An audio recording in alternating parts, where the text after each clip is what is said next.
मी रासपाचे सर्वेसर्वा महादेव जानकर साहेब यांचं अभिनंदन करतो। त्यांनी मला अंबळमध्ये उमेदवारी देऊन व माझ्यावर विश्वास ठेवून मला तिकीट दिले, त्याबद्दल त्यांचे मनापासून धन्यवाद।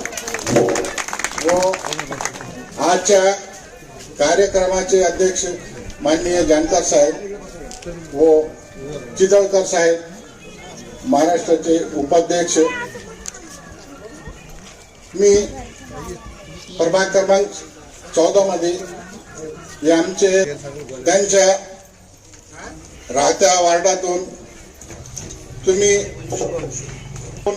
विजय करा व तुमच्या सर्वांचे सहकार्य देऊन त्यांना विजय करा व पुढं तुमच्यासाठी ते नेहमी उपस्थित राहणारे व सर्वांना सोबत घेऊन काम करणारे असे जे नगरसेवक भेटतील ते सर्वसामान्यांसाठी चांगले बाब आहे। यावेळी बोलून मी माझे 2 शब्द संपवतो। जय हिंद।